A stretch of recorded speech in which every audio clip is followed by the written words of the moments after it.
Buletin Didik 13 Mei bersama saya, Syafri Ihsan Wahab. Assalamualaikum dan salam sejahtera. Penularan jangkitan penyakit tangan, kaki dan mulut HFMD dalam kalangan kanak-kanak bawah usia 7 tahun di Selangor kini sudah melebihi paras amaran. Sejumlah 6,748 kes direkodkan setakat 7 Mei lalu, membabitkan penularan dalam kalangan 118 kluster dengan 95% daripadanya ialah di tadika, taska serta pusat jagaan harian kanak-kanak. Pengarah Kesihatan Negeri Datuk Dr. Syahri Ngadiman berkata, daripada bilangan itu, 4% dimasukkan ke hospital bagi tujuan pemantauan lanjut dan selebihnya menerima rawatan pesakit luar. Namun tiada kematian dilaporkan. Ujarnya lagi, 33% kes jangkitan berpunca daripada Coxsackie virus A16, manakala enterovirus 71 pula sebanyak 22%. Pada minggu epid ke-18 tahun ini, sebanyak 525 kes dilaporkan, menurun 40% berbanding minggu epid sebelumnya. Bagaimanapun, penurunan ini dipercayai berlaku berikutan cuti hari raya dan kebanyakan pusat jagaan serta institusi pendidikan ditutup sepanjang tempoh itu. Sementara itu, kes HFMD di Johor meningkat 6.8 kali ganda tahun ini berbanding tempoh sama tahun lalu. Pengerusi Jawatan Kuasa Kesihatan dan Perpaduan Ling Tian Sun berkata, sehingga minggu epid 18/2022, 640 kes telah dilaporkan berbanding 94 kes tahun lepas. Peningkatan ini telah dijangka berlaku tahun ini susulan kelonggaran prosedur operasi standard SOP dan selari dengan peningkatan kes itu di negara ini. Bagaimanapun, situasi masih terkawal memandangkan bilangan ini adalah rendah berbanding situasi pra-COVID-19 iaitu 1,015 kes pada tempoh yang sama tahun 2019. Di Johor, 96% kes HFMD berlaku dalam kalangan kanak-kanak bawah 6 tahun iaitu sebanyak 614 kes. Diikuti kumpulan umur 7 hingga 12 tahun 22 kes dan selebihnya berumur lebih 13 tahun. Di Melaka pula, 11 premis berkaitan pusat jagaan kanak-kanak ditutup selepas negeri itu mencatatkan 977 kes HFMD. Pengarah Jabatan Kesihatan Negeri Melaka JKNM, Dr. Rusdi Abdul Rahman memaklumkan jumlah itu adalah daripada 13 kluster membabitkan tadika, taska, pusat jagaan dan rumah setakat minggu ini. Selain pemantauan berterusan daripada JKNM, beberapa sesi pertemuan akan diadakan bersama pengusaha tadika dan taska.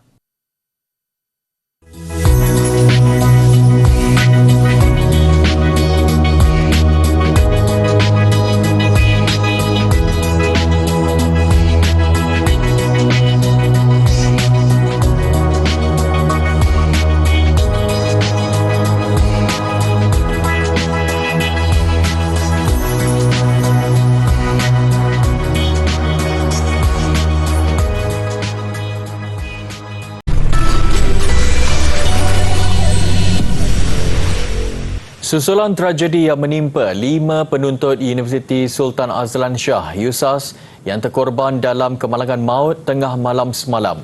Proses bersiasat 3 daripada mangsa di Hospital Taiping dilaporkan telah selesai petang tadi.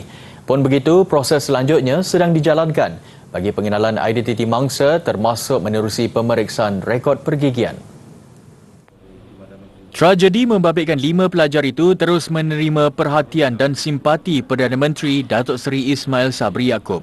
Beliau yang berada di Washington, Amerika Syarikat, diwakili setiausaha politiknya, Datuk Syed Fazmi Syed Muhammad, bagi menyantuni keluarga terbabit. Datuk Syed Muhammad Fazmi turut menyampaikan sumbangan peribadi Perdana Menteri kepada waris 3 mangsa iaitu Iqbal Hasnun Halimi, Muhammad Nasrun Aidul Munir Akbar dan Muhammad Nabil Haikal Muhammad Faris. Di kesempatan ini juga Yang Amat Berhormat Perdana Menteri mengucapkan takziah kepada seluruh keluarga mangsa yang terlibat dan beliau juga telah mengarahkan supaya tindakan-tindakan segera perlu diambil. Dalam tragedi itu, 5 pelajar USAS maut selepas kereta Honda City dinaiki mereka terbakar akibat dirempuh sebuah trailer muatan besi dari arah belakang di kilometer 245.2 Lebuh Raya Utara Selatan berhampiran terowong Menora. Sementara itu, jenazah Ahmad Naim Najmi, 21 tahun, selamat dikebumikan di sebelah pusara datuknya di Tanah Perkuburan Islam Kijal, Kemaman, Terengganu pada jam 8 pagi tadi. Terdahulu, jenazah Allahyarham disembahyangkan di rumah datuknya di Kampung Penunjuk jam 3.15 pagi. Suasana hiba menyelubungi pengumumian apabila beberapa ahli keluarga kelihatan sebab selepas jenazah diturunkan ke liang lahat dan selepas talqin dibacakan. Ibunya, Syamila Abdullah, ketika ditemui berkata, dia masih terkejut dengan kejadian yang menimpa anak sulung daripada 4 beradik itu. Namun dia reda atas apa yang telah berlaku. Alhamdulillah, syukur sangat Kak reda dah semua ni. Lagipun semua berjalan dengan lancar je. Dari pagi semalam sampai pagi ni, ya Allah, syukur sangat. Terima kasih ya Allah, terima kasih pada semua orang. Terima kasih sangat-sangat. Tambahnya, kali terakhir mereka sekeluarga berjumpa Allahyarham adalah pada perayaan Aidilfitri yang lalu setelah 2 tahun tidak berjumpa susulan Perintah Kawalan Pergerakan PKP. Dalam pada itu, jenazah pertama Allahyarham Ahmad Akmal Ahmad Moklis selamat dikebumikan di Tanah Perkuburan Masjid Hijau, Kampung Kedah di Parit Buntar, Perak jam 11.20 malam semalam. Pengebumian dihadiri kira-kira 100 orang termasuk ahli keluarga Allahyarham. Adik Ahmad Akmal dan rakannya Ahmad Naim Najmi dikenal pasti menerusi kad pengenalan yang ditemui pada mayat. Yang di-Pertuan Agong Al-Sultan Abdullah Riayatuddin Al-Mustafa Billah Shah menzahirkan ucapan takziah kepada keluarga mangsa.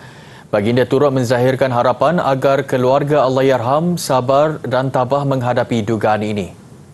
Mengambil iktibar daripada nahas itu, baginda turut menyeru rakyat memastikan kesiapsiagaan kenderaan masing-masing serta sentiasa peka dan berwaspada di jalan dan lebuh raya, khususnya pada musim perayaan ini. Baginda juga menasihati pihak berkuasa dan syarikat memperketatkan proses pemantauan serta pengambilan pemandu komersial bagi memastikan mereka tidak bermasalah dan kenderaan sentiasa dalam keadaan baik.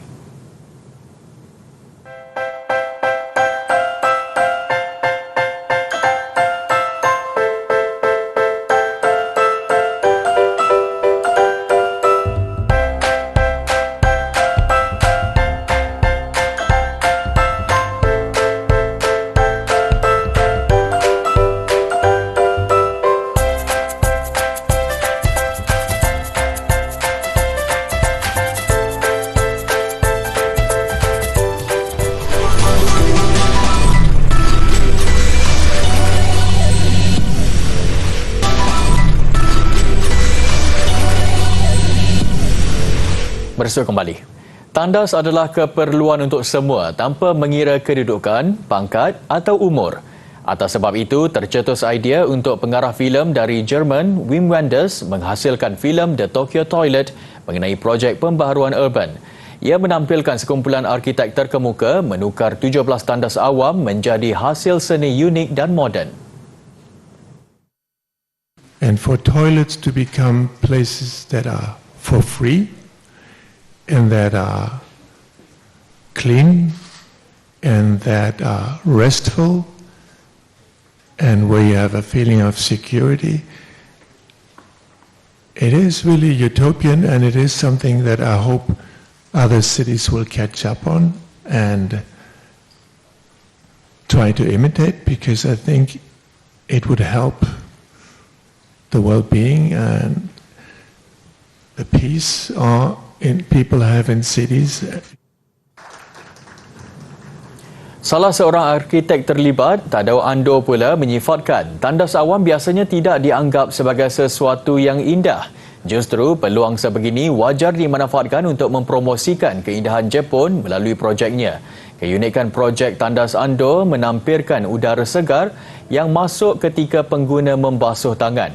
Setakat ini 12 tandas telah diubah suai, kesemuanya percuma, mesra OKU dan bersih sepanjang masa.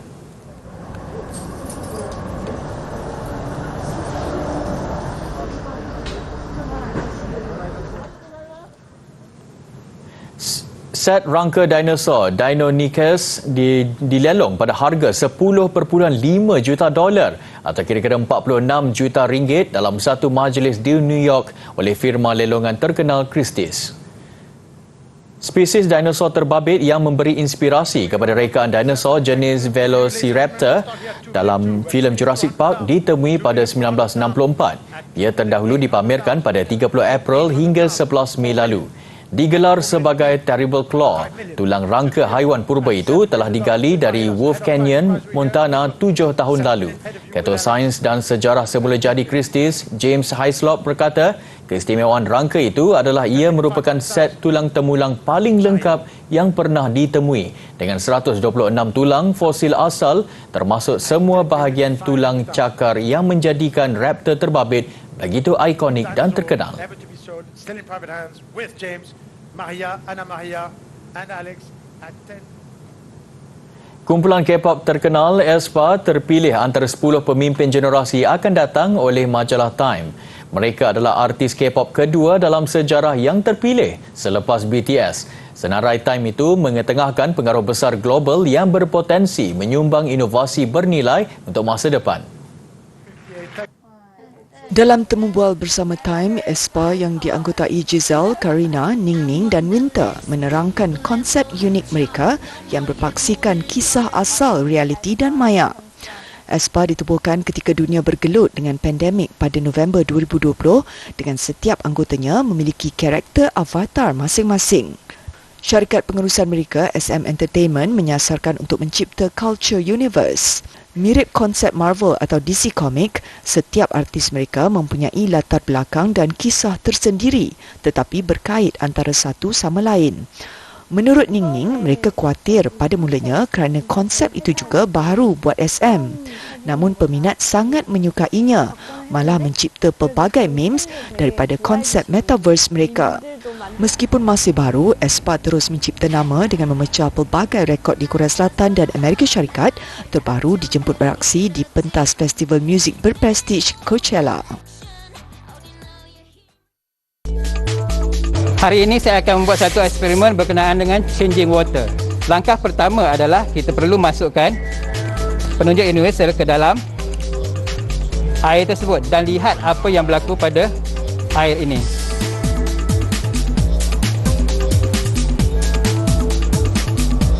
Air bertukar warna menjadi warna hijau. Sekarang apa pula akan berlaku pada air ini sekiranya kita masukkan ais kering.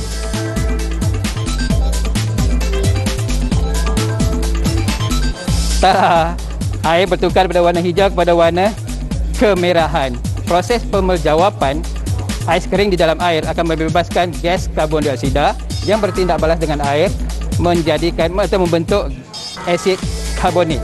Jadi larutan ini bersifat asid. Persoalannya sekarang adalah apakah akan berlaku pada dunia ini sekiranya dunia ini mengandungi gas karbon dioksida yang terlalu tinggi di persekitarannya? Jawapannya adalah kita sudah merasainya sekarang di mana dunia semakin panas kerana gas karbon dioksida adalah penyumbang utama kepada pemanasan global.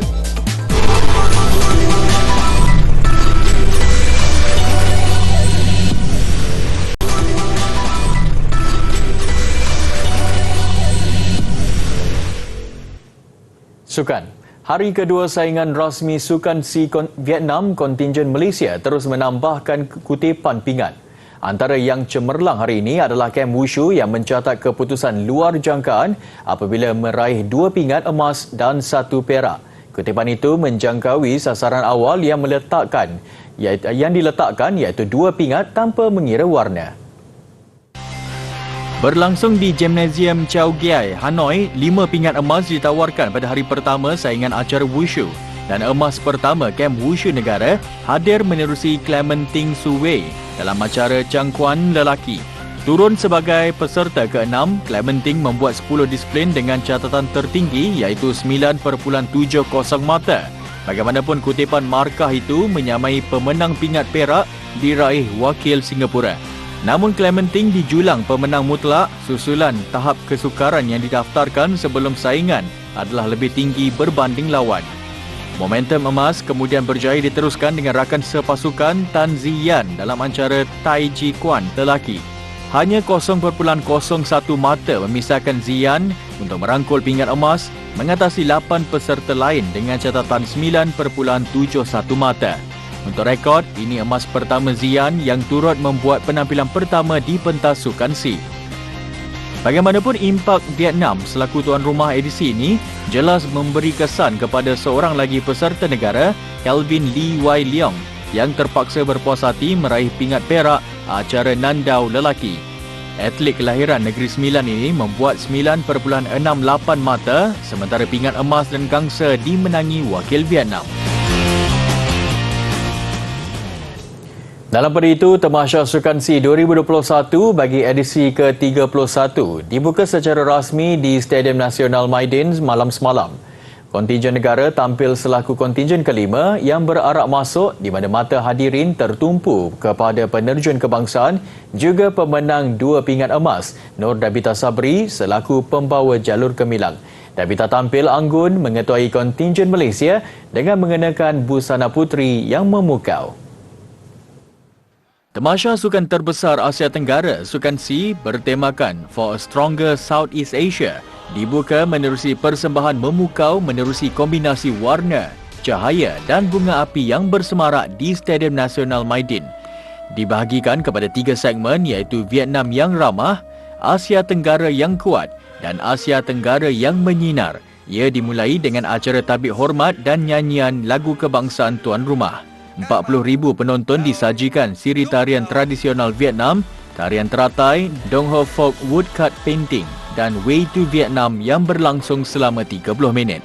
Paling ditunggu-tunggu, perbarisan masuk 11 kontingen bertanding dengan Malaysia tampil selaku kontingen kelima. Mencuri tumpuan Nur Dabita Sabri yang sebelum ini meraih penghormatan sebagai pemenang pingat emas pertama Tamasya. Ayu mengenakan songket biru, bersampin kuning dan hiasan kepala dipanggil busana puteri. Mengetuai 31 anggota lain termasuk CDM, Datuk Nur Azmi Ahmad yang memakai busana pendekar Melayu. Tamasya kemudian dirasmikan Presiden Vietnam Nguyen Xuan Phuc Quoc, diikuti dengan bacaan ikrar. Sebelum pelari pecut dan lompat pagar tuan rumah, Quoc Thi Lan diberi penghormatan menyalakan kawah api tanda bermulanya Tamasya. Ini adalah kali kedua Vietnam menjadi tuan rumah Sukan C. Edisi 2003 dihoskan bersama Hanoi dan Ho Chi Minh City. Impian untuk mengakhiri kemarau 30 tahun Malaysia kembali menjulang kejuaraan berprestij Piala Thomas sekali lagi tidak kesampaian. Malaysia dikejutkan India 2-3 di suku akhir sekalipun sudah melakukan taktikal paling ampuh untuk meloloskan diri ke separuh akhir. Agak perit untuk diterima, tetapi barisan pemain India nyata sudah membaca percaturan pemain Malaysia yang diturunkan dengan menumpukan sepenuhnya kekuatan di acara perseorangan. To feel that in the heart and bounce back from there to become a stronger player, that is part of this process that sadly they have to take it lah. They will take it, and this is what I think the best I can describe them at this moment. Secara keseluruhannya, skuad Piala Thomas kali ini turun dengan kekuatan seimbang diketuai Lee Zijia yang cukup cemerlang selepas rekod bersihnya tanpa sebarang kekalahan termasuk ketika menewaskan Kento Momota ketika menentang Jepun di aksi kumpulan. Dan semalam, Zijia menceraikan kem negara menghadiahkan mata pertama selepas berjaya mengatasi Lakshya Sen menerusi kemenangan 23-21 dan 21-9. Bagaimanapun, kedudukan Malaysia mula dilihat goyah susulan kekalahan gandingan Gozi Fei dan Nur Izzuddin Rumsani. Kekalahan 19-21 dan 15-21 yang dialami gandingan utama itu kepada Sadwik Sairaj Ranki Reddy dan Chirag Sethi secara tidak langsung mengubah peluang Malaysia untuk ke separuh akhir kepada 50-50. Kejayaan itu sememangnya mula meningkatkan keyakinan India yang berkelebihan dalam acara perseorangan pada baki 3 lagi permainan. Dan jelas tanggungjawab yang dipikul sebaiknya Srikan Kidambi yang berjaya mengatasi Eng Zi Yong dengan kemenangan straight set memberi India kelebihan 2-1. Bagaimanapun, harapan Malaysia kembali bersinar apabila gandingan Aaron Chia Teo Yi berjaya mencipta kemenangan sensasi mengatasi Krishna Prasad Garaga dan Vishnu Vardhan Gaut Prasad 21-19 dan 21-17 untuk menjadikan kedudukan semasa 2-sama. Namun impian Malaysia untuk ke separuh akhir berkubur selepas aksi bertenaga yang disajikan pemain berpengalaman HS Pranoy yang garang mengatasi pemain muda negara Leong Jun Hao 21-13 dan 21-8 pada aksi penentuan. Sekaligus India mencipta sensasi tersendiri mara ke peringkat seterusnya buat kali terakhir dalam badminton era moden selepas kali terakhir melakukan perkara sama 43 tahun lalu iaitu pada 1979. Bagi kem Malaysia pula, kemarau kejuaraan Piala Thomas kini berterusan mencecah angka 30 tahun dengan kempen seterusnya pada 2024 akan berlangsung di China.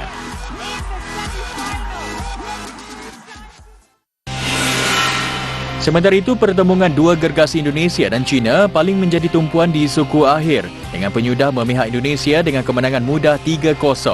Juara bertahan itu menurunkan Anthony Sinisuka Ginting yang berjaya mengatasi cabaran sengit Zhao Junpeng dalam aksi 3 set. Menang set pertama 21-12, Ginting tewas 25-27 pada set kedua namun kembali unggul di set penentuan menang 21-17. Giliran gandingan scratch pair Muhammad Ahsan dan Kevin Sanjaya Sukamuljo turun beraksi. Cabaran yang cuba diberikan pasangan Cina Liu Yu Chen dan Oh Juan Yi turut berjaya dipatahkan mereka. Menang dengan keputusan straight set 21-17 dan 21-16.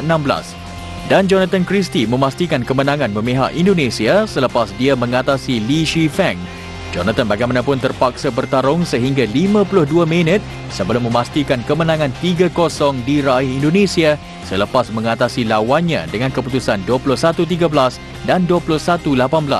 Separuh akhir nanti, Indonesia dijadualkan bertemu Jepun. Kemeriahan sekitar perasmian Tamasha Sukan Si di Hanoi, Vietnam mengakhiri Buletin Didik malam ini. Saya Syafri Izan Wahab, salam hormat dan jumpa lagi. Assalamualaikum.